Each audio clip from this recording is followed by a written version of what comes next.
Breaking news, স্থানীয় সরকার নির্বাচনে বাতিল হচ্ছে অনলাইন মনোনয়নপত্র জমা। আপনারা যারা অনলাইন মনোনয়নপত্র অনলাইনে জমা দেবেন তাদের জন্য আজকের এই খবরটি। এখানে বিস্তারিত এ প্রসঙ্গে কি বলা হয়েছে সকল কিছু আপনাদের মাঝে জানিয়ে দেওয়ার চেষ্টা করব। আশা করি ভিডিওটি মনোযোগ সহকারে শেষ পর্যন্ত দেখার চেষ্টা করবেন। আর আমাদের চ্যানেলটিতে নতুন হয়ে থাকলে অবশ্যই চ্যানেলটি সাবস্ক্রাইব করে রেখে পাশে থাকা বেল আইকনটি অন করে রাখবেন। এখন দেখি এখানে বিস্তারিত কি জানানো হয়েছে। আর এই খবরটি আজকে প্রকাশ করা হয়েছে। দেখতে পাচ্ছি বলা হয়েছে যে সরাসরি জনগণের সম্পৃক্ততা নিশ্চিত করতে এবং নিরাপত্তা ঝুঁকি এড়াতে আসন্ন স্থানীয় সরকার নির্বাচনে অনলাইন মনোনয়নপত্র জমা পদ্ধতি বাতিল করার সিদ্ধান্ত নিয়েছে নির্বাচন কমিশন।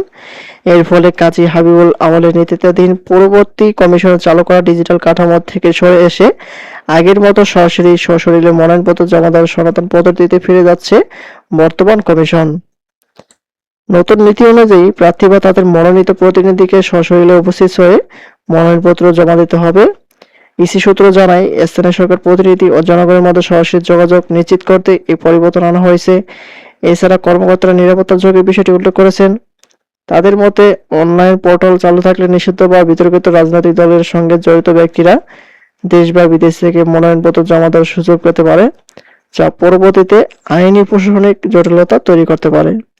আর ইসি কর্মকর্তারা নিশ্চিত করেছেন যে জাতীয় নির্বাচনের সঙ্গে সমঝোতা রেখে এছাড়াও নির্বাচনের অনলাইন সুবিধা বাতিলের নীতিগত সিদ্ধান্ত নেওয়া হয়েছে এবং অনাকাঙ্ক্ষিত পরিস্থিতি এড়াতে এই পদক্ষেপ জরুরি। পূর্ববর্তী কমিশন একাদশ জাতীয় সংসদ নির্বাচন এবং উপজেলা পরিষদ নির্বাচনেও অনলাইন মনোনয়নপত্র চালু করা হয়েছিল আর কি। আর সে সময় এই ব্যবস্থা চালুর উদ্দেশ্য ছিল প্রক্রিয়াটিকে সহজ করা, প্রার্থীদের বাধাদান রোধ করা এবং আচরণবিধি লঙ্ঘন কমানো। আর বিশেষ করে মাঠ পর্যায়ে সংঘর্ষ, মহড়া এবং প্রতিদ্বন্দ্বী প্রার্থীদের মনোনয়নপত্র জমাদানে বাধা দেওয়ার ঘটনা ঠেকানোর জন্য এই ডিজিটাল পদ্ধতি ডিজাইন করা হয়েছিল আর কি। আর তবে বর্তমান কমিশন মনে করে যে স্থানীয় নির্বাচনের জন্য সশরীরে উপস্থিত অপরিহার্য।